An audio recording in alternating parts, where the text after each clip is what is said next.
Very good morning to all my dear students. आज हम स्पर्श बुक का रैदास चैप्टर करेंगे। रैदास जी के पद page number 87 of your book, please open. सबसे पहले हम रैदास जी के जीवन के बारे में विस्तार से जानेंगे। रैदास नाम से विख्यात, विख्यात मतलब प्रसिद्ध, संत रविदास जी का जन्म। रविदास, संत रविदास जी का नाम आपने भली भांति सुना हुआ है, आपको पता है संत रविदास जी के बारे में। तो इनका जन्म जो है वो 1388 ईस्वी में और देहावसान सन 1518 ईस्वी में बनारस में हुआ था, ऐसा माना जाता है। और इनकी ख्याति से प्रभावित होकर सिकंदर लोदी ने इन्हें दिल्ली आने का निमंत्रण दिया, इन्हें आमंत्रित किया, बुलावा भेजा था। मध्ययुगीन साधकों में रैदास जी का विशेष स्थान है। कबीर की तरह रैदास भी संत कोटि के कवियों में गिने जाते हैं। मूर्ति पूजा, तीर्थ यात्रा,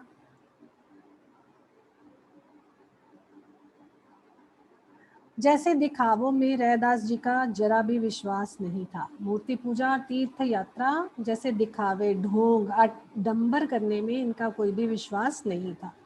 यह व्यक्ति की आंतरिक भावनाओं और आपसी भाईचारे को ही सच्चा मानते थे।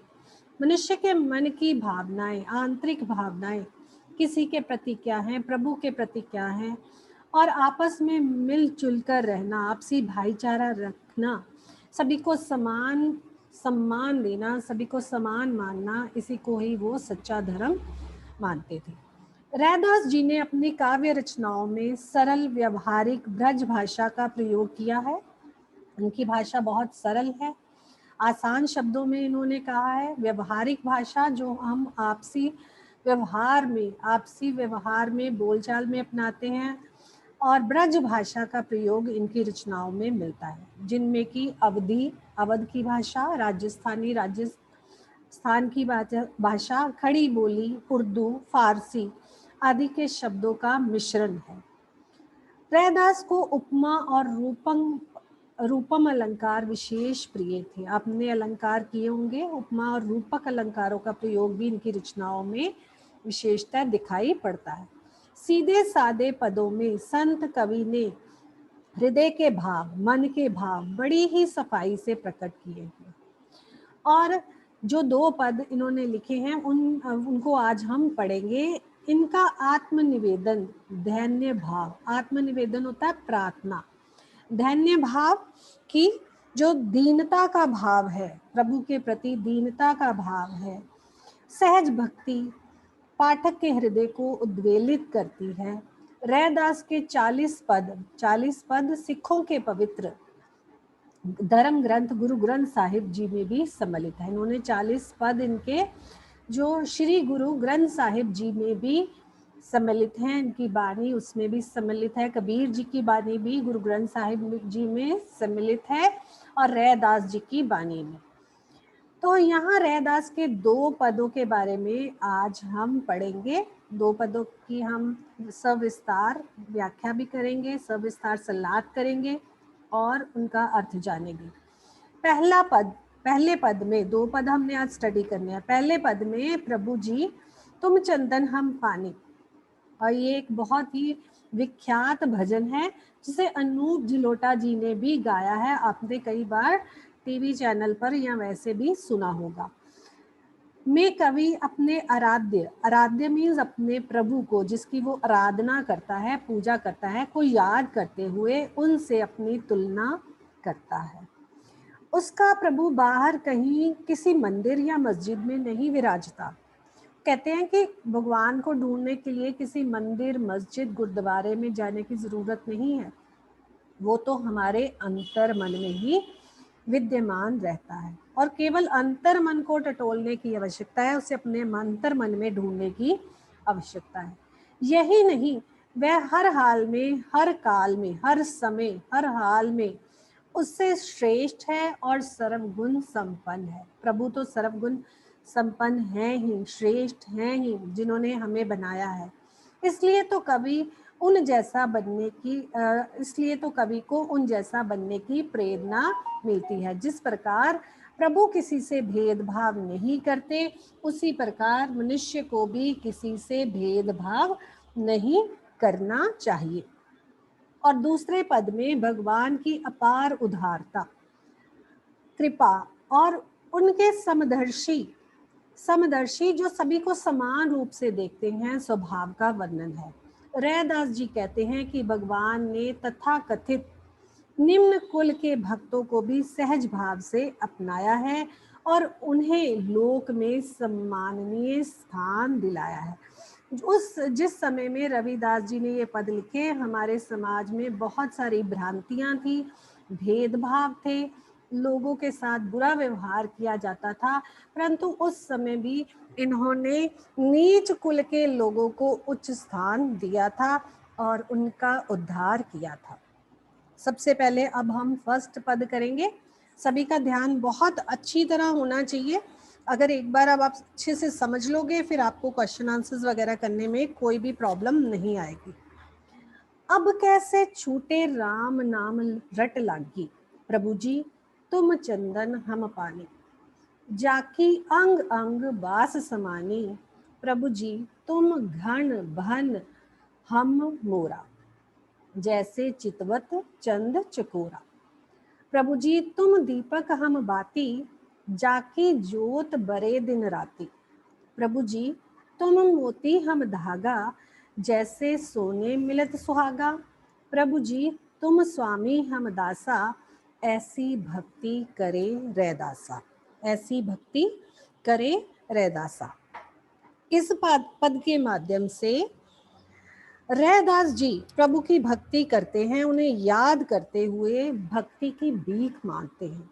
उन्हें कहते हैं कि हे प्रभु मुझे अपनी भक्ति प्रदान करें, और वे अपनी भक्ति के माध्यम से ही उन्हें प्राप्त करना चाहते हैं, उन्हें पाना चाहते हैं। उनके पास तो सिर्फ क्या है, केवल भक्ति, और भक्ति के माध्यम से ही वो प्रभु को, भक्ति के द्वारा ही वो प्रभु को पाना चाहते हैं।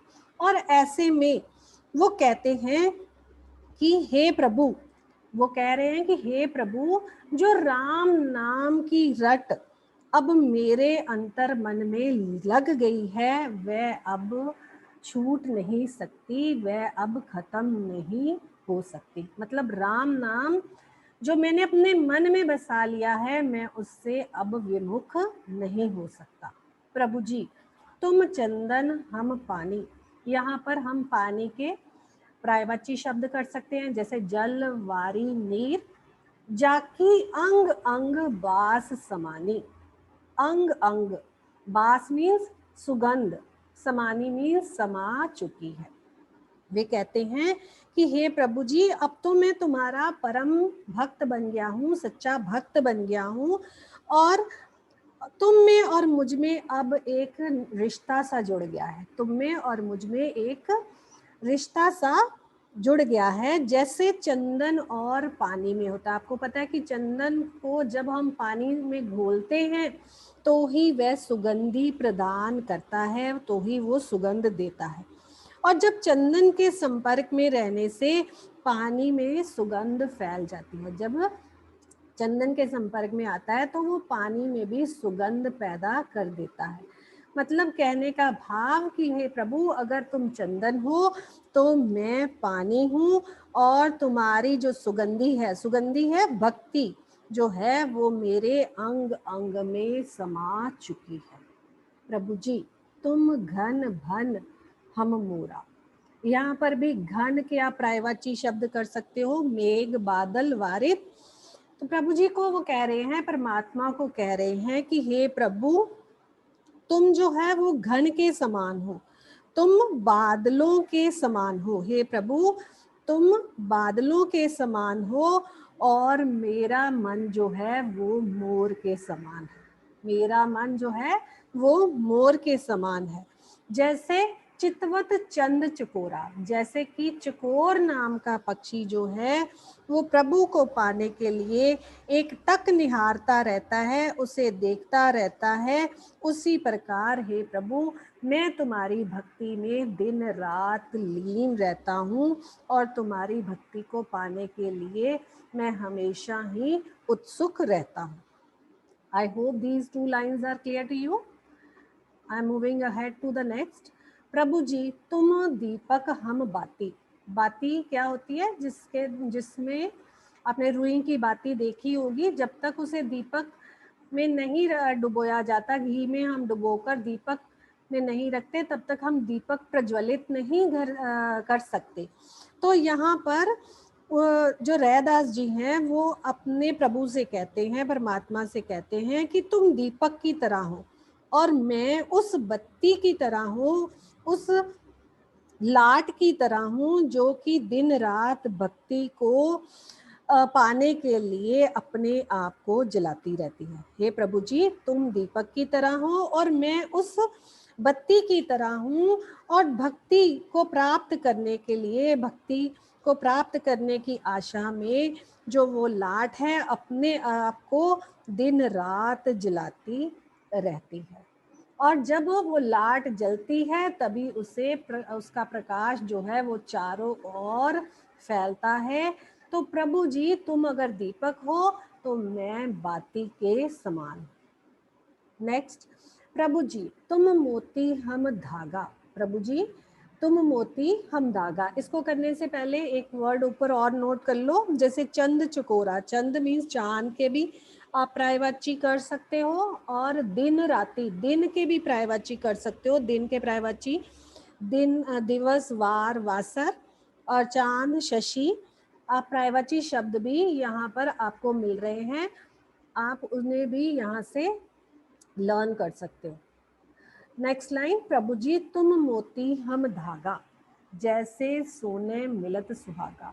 आपने रियल पर्ल्स देखे होंगे, मोती देखे होंगे, और जब तक उन्हें धागे में नहीं पिरोया जाता वो माला का रूप धारण नहीं करते, वो माला नहीं बनती। तो यहाँ पर रैदास जी अपने परमात्मा को, प्रभु परमात्मा को कहते हैं कि हे प्रभु तुम मोती के समान हो और मैं धागे के समान हूँ।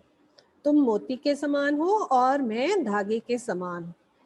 और तुम मोती के समान बहुत ही शुद्ध हो, पवित्र हो, उज्जवल हो और सुंदर भी हो, और मैं उसमें पिरोया हुआ धागा हूँ। तुम्हारा और मेरा जो रिश्ता है वो जो है वो सोने और सुहागे के समान है। सोने और सुहागे के समान है, जैसे सोनत मिलत सुहागा। मतलब जब तक सोने को सुहागे से छुआ नहीं जाता उसकी जो चमक है वो निखर कर नहीं आती। जैसे कि तुम्हारा और मेरा जो रिश्ता है वो सोने और सुहागे के समान है, और जब सोना जो है वो सुहागे के संपर्क में आता है वो और भी अधिक चमकदार हो जाता है, और भी अधिक खरा हो जाता है, शुद्ध हो जाता है, और उसका जो मोल है वो बढ़ जाता है। और जो सुनार लोग हैं तो वो जो सुहागे के साथ सोने और सुहागे को मिलाकर गहने बनाते हैं और उन गहनों को लोग उतावले होकर खरीदते हैं, अर्थात उनकी चमक भी अच्छी हो, उसकी चमक भी सोने की बढ़ जाती है और उसका मोल भी बढ़ जाता है, क्योंकि अधिक सुंदर मूल्यवान गहनों के लिए ही लोग जो है वो कीमत चुकाते हैं, अर्थात उसका मोल जो है वो बढ़ जाता है। प्रभु जी तुम जो है वो सोना हो और मैं सुहागे के समान हूँ। दोनों के संपर्क पे आने पर सोना और भी निखर जाता है और उसका मूल्य जो है वो बढ़ जाता है। प्रभु जी तुम स्वामी हम दासा, ऐसी भक्ति करे रैदासा। वो इसमें रैदास जी कहते हैं कि हे प्रभु जी तुम स्वामी हो, तुम मालिक हो और मैं तुम्हारा भक्त हूँ। हे प्रभु तुम मेरे स्वामी हो और मैं तुम्हारा दासा मीन्स दास हूँ, भक्त हूँ, और तुम्हारे चरणों में अपनी जो दास्य भाव है, जो अपनी भक्ति है वो मैं तुम्हारे चरणों में अर्पित करना चाहता हूँ, तुम्हारे चरणों में मैं अर्पित करता हूँ। हे प्रभु जी तुम मेरे स्वामी हो और मैं तुम्हारा दास हूँ, और मैं तुम्हारे चरणों में, मैं तुम्हारे पैरों में या चरणों में अपनी दास्य भक्ति को अर्पित करता। So this is the explanation for the first paragraph. I hope all of you understand. Moving ahead to the next paragraph. इसको ध्यान से आपने सुनना है। ऐसी लाल तुझ बिन कौन करे, ऐसी लाल तुझ बिन कौन करे, गरीब निवाज गुसैया मेरा माथे छत्र धरे। जाकी छोत जगत क्यों लागे, तो पर तुही डरे, नीचो उच्च करे मेरा गोविंद काहू ते ना डरे। नामदेव कबीर त्रिलोचन सदना सैन तरे, कह रविदास सुनहु रे संतो, हर जीऊं ते सब सरे। इसमें जो लाल का अर्थ है स्वामी, गरीब निवाज का अर्थ है गरीबों या दीन दुखियों पर दया करने वाला। वो कौन है? प्रभु परमात्मा। गरीब निवाज दीन दुखियों पर दया करने वाला। गुसैया मीन्स स्वामी, गुसैया मीन्स स्वामी। छोती मीन्स छुआछात की भावना, क्योंकि मैंने पहले भी बताया जिस समय रैदास जी ने ये रचनाएं की तो उस समय हमारे समाज में बहुत सारी छुआछात की भावनाएं जो थी। जगत क्यों लागे, संसार के लोगों को लगती है। जगत क्यों लागे, संसार के लोगों को लगती है।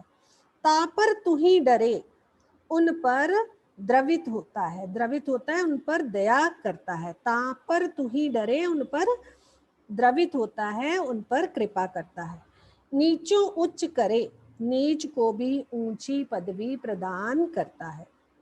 नामदेव, यहाँ पर बहुत सारे भक्तों के नाम दिए गए हैं, जिनमें से पहले भक्त का नाम दिया है नामदेव जी। नामदेव जी महाराष्ट्र के एक प्रसिद्ध संत थे। उसके बाद त्रिलोचन जी, त्रिलोचन जी भी एक प्रसिद्ध वैष्णव आचार्य थे और जो ज्ञानदेव और नामदेव जी के गुरु थे। और सदना जी, सदना जी भी एक बहुत उच्च कोटि के संत थे जो नामदेव के ही समकालीन माने जाते हैं। नामदेव के समकालीन कि जिस समय में नामदेव जी हुए उस समय में सदना जी भी हुए। हर जीऊं हरि जी से, हर जीऊं हरि जी से, तो ये उन सभी संतों के नाम है जो पैदा तो निम्न कुल में हुए लेकिन प्रभु ने अपनी कृपा करके उन्हें उच्च स्थान दिलाया था। So let us do it. ऐसी लाल तुझ बिन कौन करे।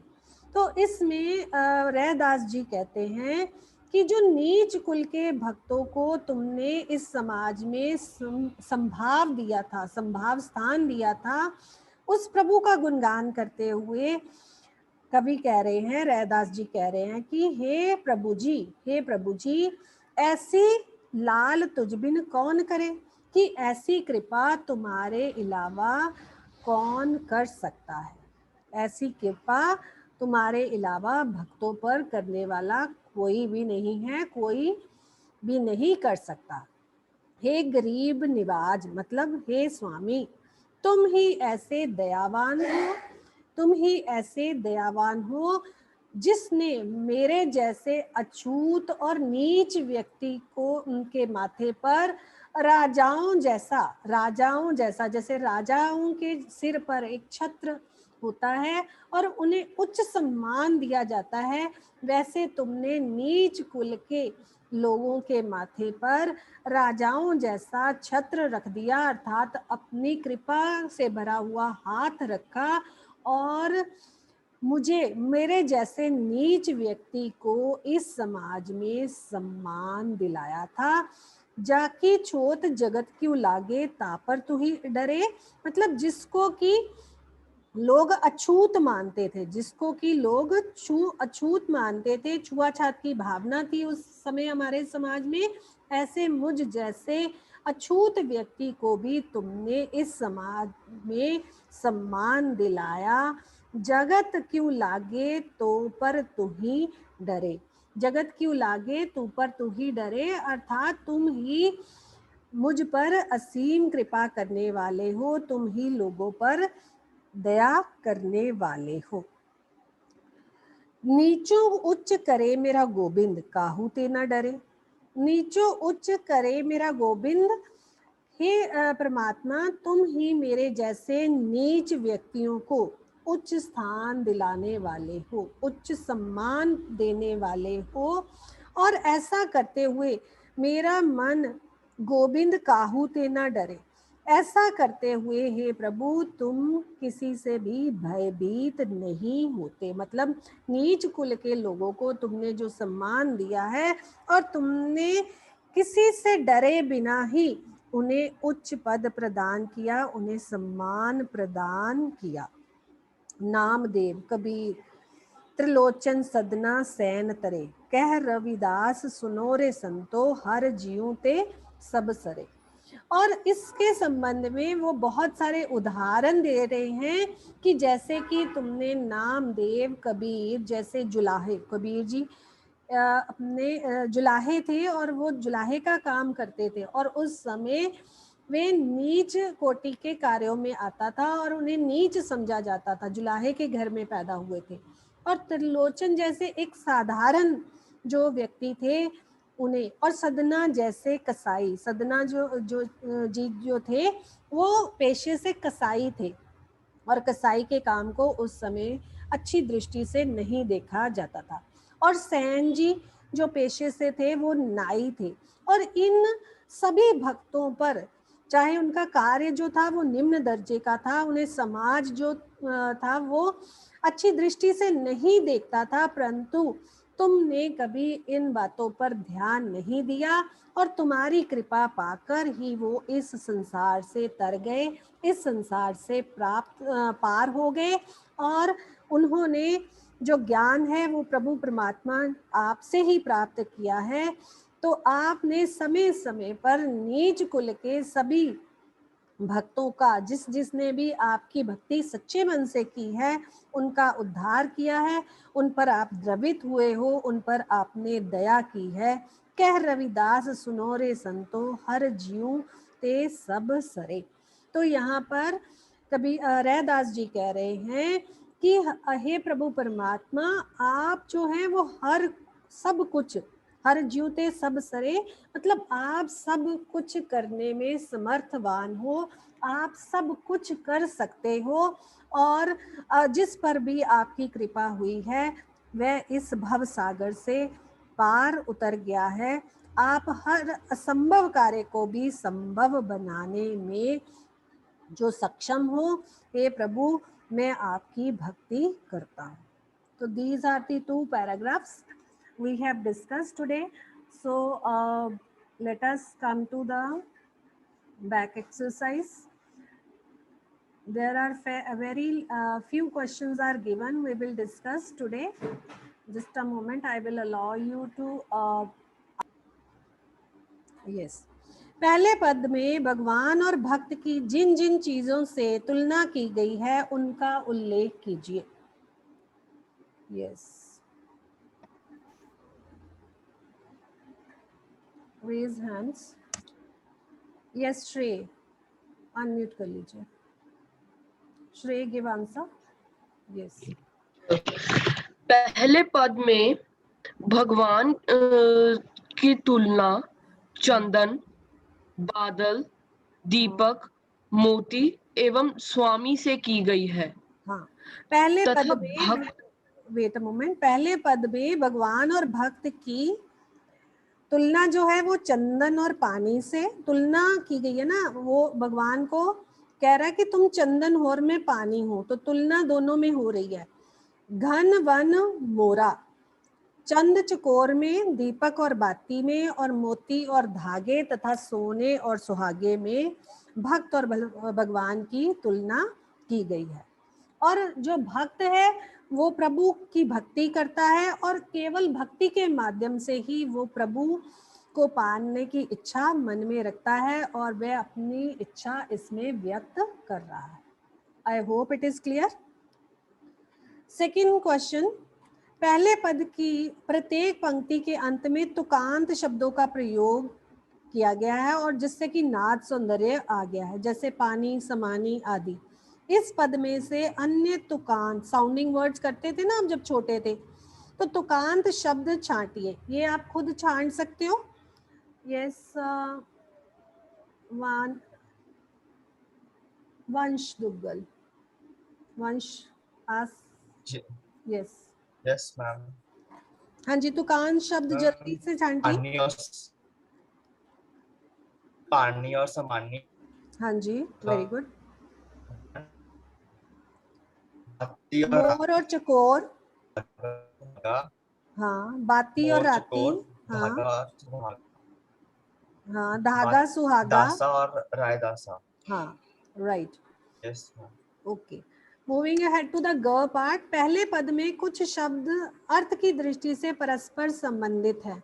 ऐसे शब्दों को छांट कर लिखिए. उदाहरण के तौर पर उन्होंने बताया है दीपक और बाती, जिनमें कि आपस में रिश्ता है, मतलब संबंध है. यस, सिद्धिमा.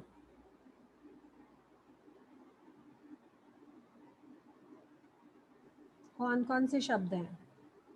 मैम घन और मोर. हाँ बेटे, बहुत संबंधित शब्द हैं. जैसे दीपक में अगर बाती ना डाल लो तो दीपक प्रज्वलित नहीं हो सकता, वो जल नहीं सकता. और जैसे मोतियों को धागे में ना पिरोवो तो माला नहीं बन सकती है. तो दीपक और बाती में, मोती और धागे में, स्वामी और दास में, प्रभु जो भक्त हैं वो प्रभु की भक्ति करते हैं और उसी से ही प्रभु के नाम की महिमा का प्रचार होता है. और अगर दास ना हो तो प्रभु की भक्ति का प्रचार नहीं हो सकता. तो स्वामी और दास में, चंद और चकोर में, चांद और चकोर में भी अटूट संबंध है, और चंदन और पानी में भी. Right, I hope it is clear. Next, moving ahead to the next question. दूसरे पद में कवि ने गरीब निवाज किससे कहा है? यस मनकीरत, गरीब निवाज किससे कहा है? दूसरे पद में कवि ने गरीब निवाज अपने प्रभु को कहा है. इसका अर्थ है कि दीन दुखियों पर दया करने वाला. प्रभु दीन दुखियों पर दया करने वाला. प्रभु ने उस समय में जैसे कि अछूत फैली हुई माने जाने वाले लोगों जबकि छूने मात्र से ही लोग अपने आप को अपवित्र मानते थे. लोग सोचते थे कि अगर किसी अछूत ने उन्हें छू दिया है तो वो उनका जीवन अपवित्र हो गया है. मतलब इतना छुआछूत की इतनी उस समय जो समस्या थी हमारे समाज में थी कि लोग अछूत को बहुत बुरा मानते थे, छुआछूत की भावना थी. तो उस समय में भी प्रभु परमात्मा ने ही दुखियों पर दया की थी और उनके जीवन का उद्धार किया था. तो गरीब निवाज ईश्वर को कहा गया है. I hope it is clear to you. Next question है, दूसरे पद में जाकी छोत जगत क्यों लागे तापर तू ही डरे. ये पंक्ति का आशय मैंने एक्सप्लेनेशन में ही क्लियर कर दिया है, आप अपने शब्दों में लिख सकते हो. नेक्स्ट क्वेश्चन, रैदास ने अपने स्वामी को किन किन नामों से पुकारा है? आई थिंक गरीब निवाज, लाल, गोविंद, गुसैया, हरि, लाल आदि नामों से उसने अपने प्रभु परमात्मा को जो है वो पुकारा है. उसके बाद प्रचलित रूप बताइए. मोरा मीन्स मोर, उसके बाद चंद मीन्स चांद, बाती मीन्स बत्ती, ज्योति मीन्स ज्योति, बरे मीन्स जले, राती मीन्स रात, छत्र मीन्स छत्र, धरे मीन्स धारण करना, छोती मीन्स छुआछात, तुही मीन्स तुम ही, गुसैया मीन्स गुसाई. Right? I hope it is clear to you. Now today you have to write the explanation. I will send you the work related with this chapter.